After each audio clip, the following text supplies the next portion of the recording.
Tonight, rolling out the red carpet and remaking the Middle East.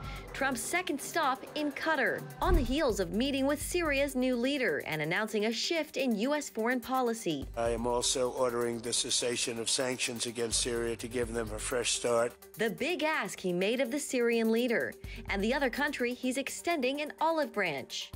Plus, will he or won't he? I think this is a great chance for our country to resolve this issue once and for all. Speculation swirls over whether Putin will attend upcoming direct talks with Zelensky in Turkey. CBN News is on the ground in Istanbul ahead of the potentially historic summit. And Court Watch. Sometimes you do want nationwide injunctions. A preview of an important case headed to the Supreme Court that could alter the constitutional balance of power in Washington. All this and more tonight on Faith Nation.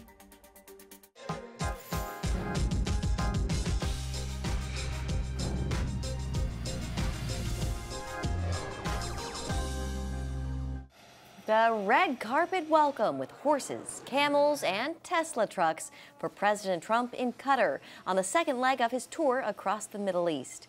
Good evening, I'm Jenna Browder. And from our Washington News Bureau, I'm John Jessup. Welcome to Faith Nation. Well, the president concluded the day at a state dinner with Qatari leaders, but it was an earlier encounter before leaving Saudi Arabia that's been dominating headlines. Now, the president met with Syria's Ahmed al-Sharaa, the interim leader who replaced the ousted Bashar al-Assad. That meeting on the heels of this announcement about the future of U.S.-Syria relations. After discussing the situation in Syria with the Crown Prince, your Crown Prince,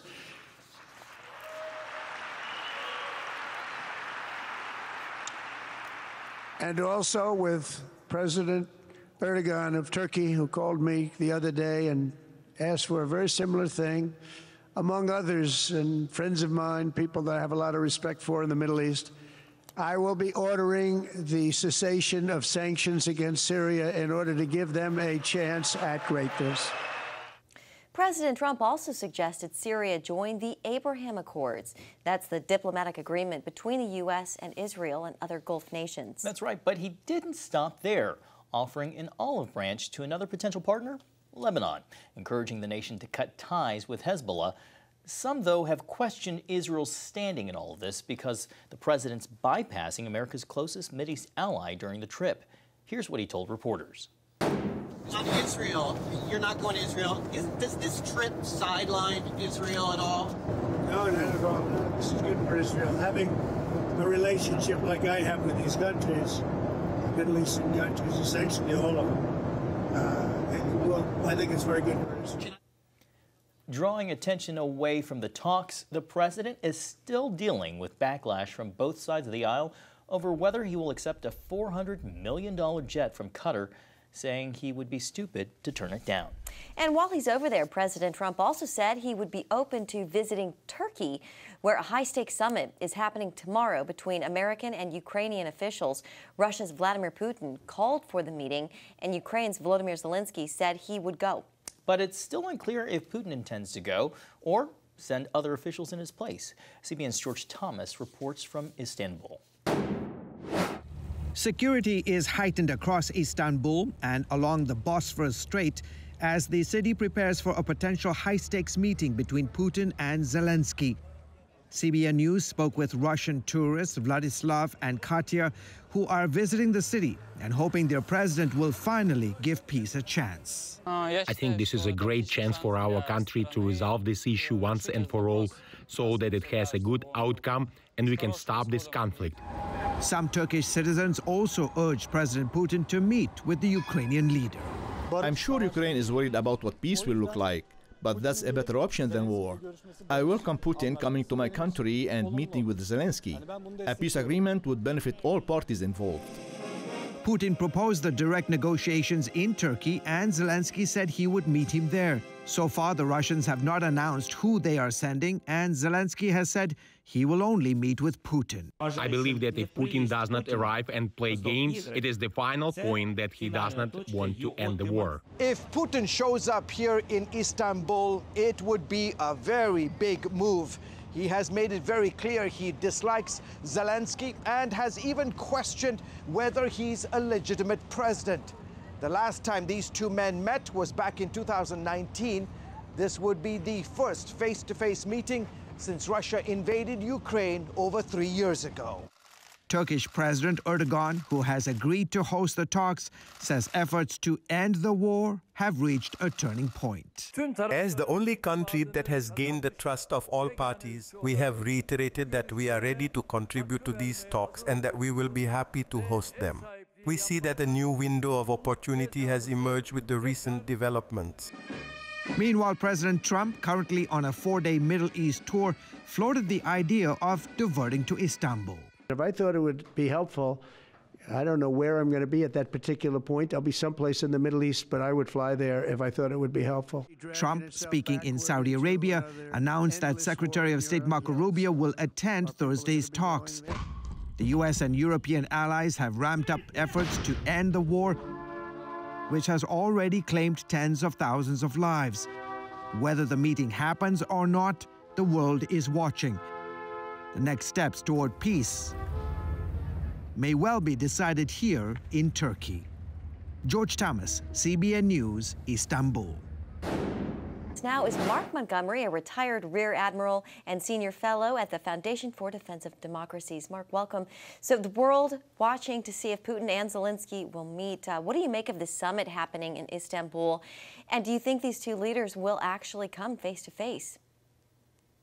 Well, thank you for having me. And you're exactly right. This could be a very big deal, or it could be nothing, because if Putin doesn't show up, Zelensky won't meet with Putin's deputized team, and there will be no meeting of value. But I believe Putin will show up, and I think he'll show up because he's kind of forced himself into a corner by calling for this meeting and then Zelensky accepting it. I think Putin's going to be in a tough position with President Trump if he doesn't show up for this meeting. I do think President Trump should stay away, let Secretary Rubio kind of handle this, because this is not going to be the final meeting. If they meet together, but it will be one that could get serious work done towards a cessation of hostilities if Putin shows up, and then President Zelensky will show up if Putin does. Interesting that you suggest that he kind of forced his own hand. You just mentioned President Trump said he's willing to go. You think that he should stick away.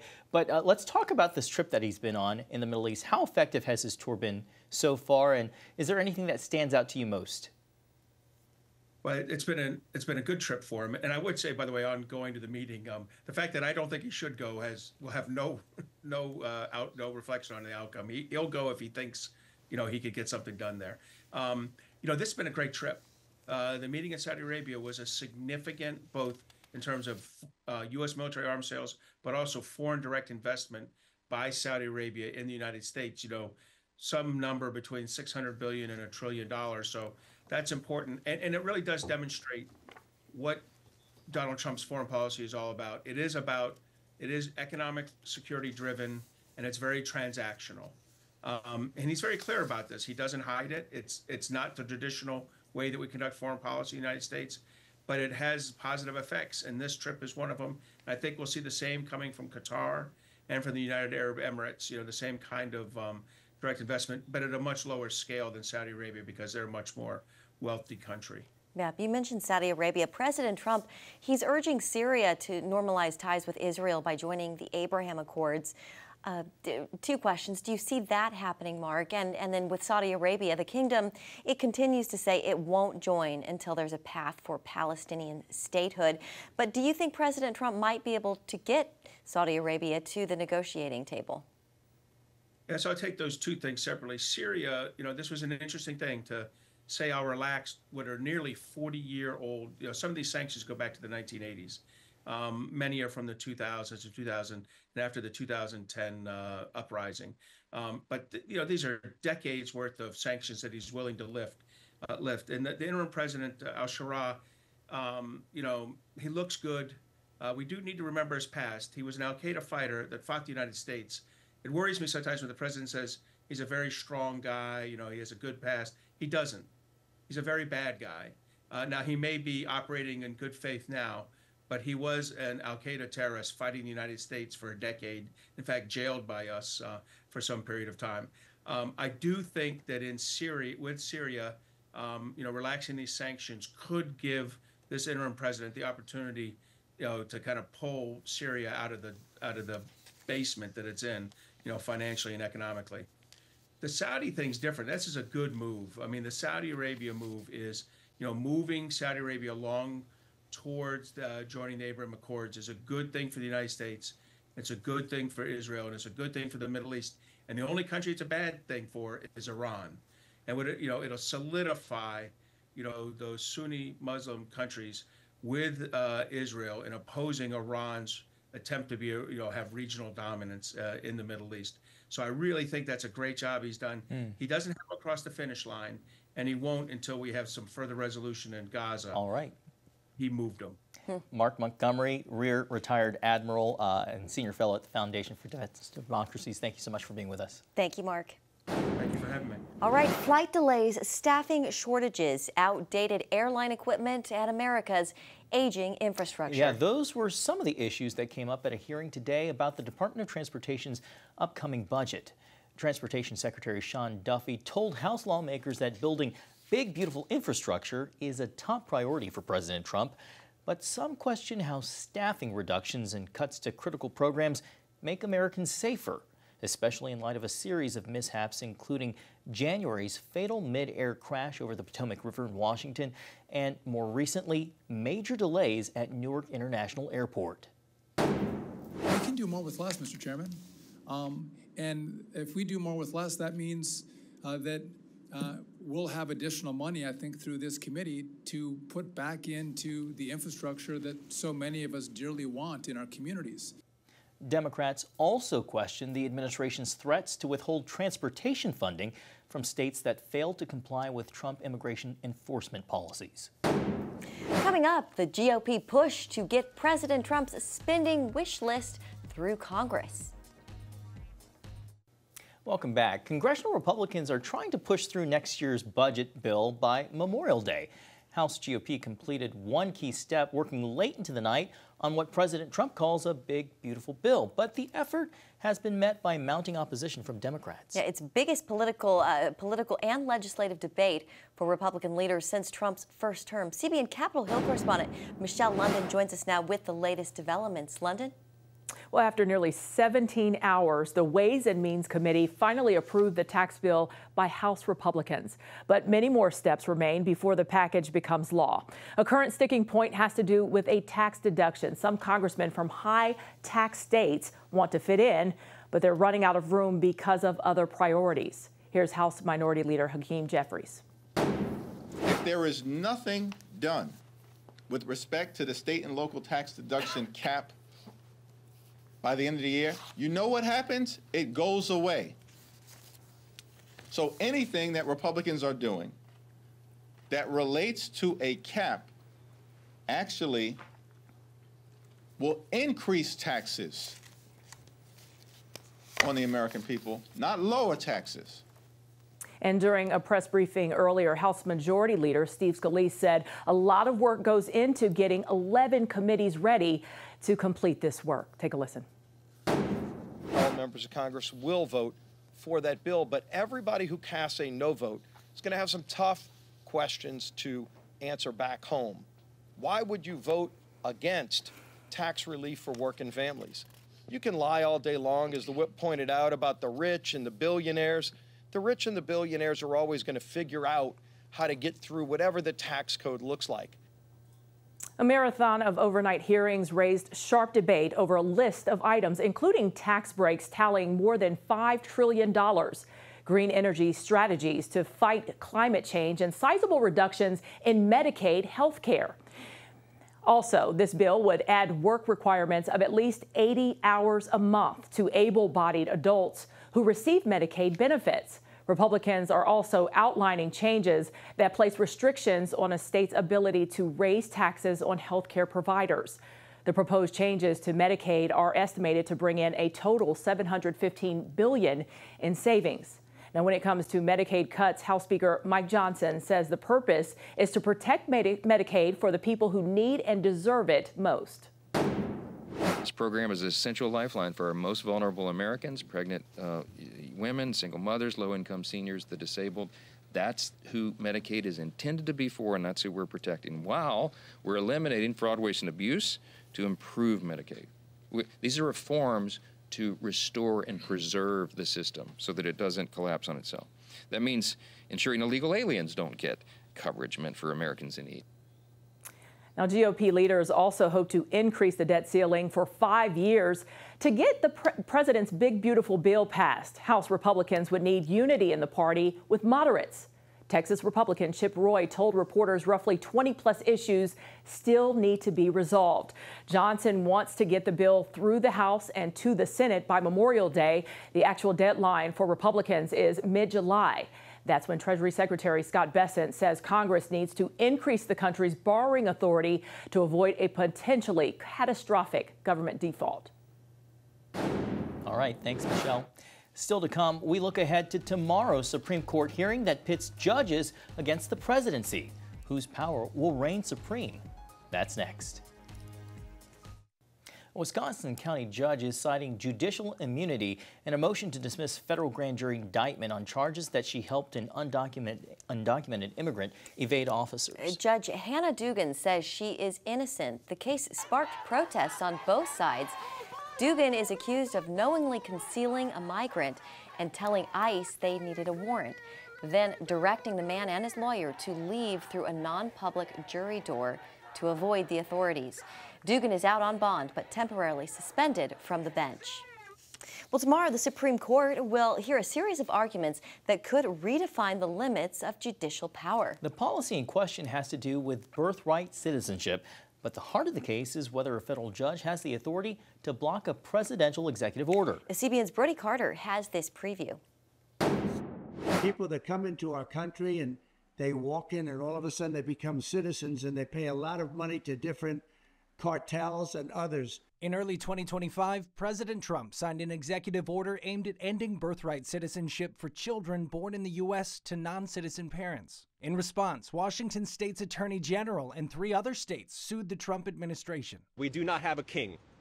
We have a president who must abide by the laws. And if they want to amend the Constitution, there is a process by which to do that. And at least 4 federal judges blocked the president's order, issuing preliminary injunctions that put the move on hold while legal challenges played out. But the Supreme Court isn't weighing in on the policy of birthright citizenship itself, at least not yet. A decision that could redefine the balance between the executive branch and the judiciary. Sometimes you do want nationwide injunctions. For example, if there's an immigration policy, you can't have different standards being applied depending on whether someone flies into JFK Airport in New York versus LAX in California. But there have to be procedures in place so that the appeal to the Federal Circuit Court goes up very quickly. Ilya Shapiro, director of constitutional studies with the Manhattan Institute, says the case could redefine how national policies are challenged in court and how much power a single judge should have. People are saying now that the most powerful office in the federal government is that of a district judge. Justices Clarence Thomas and Neil Gorsuch have called nationwide injunctions legally and historically dubious. And while critics call it judicial overreach, Mike Fox with the Cato Institute says this is exactly what the courts are supposed to do.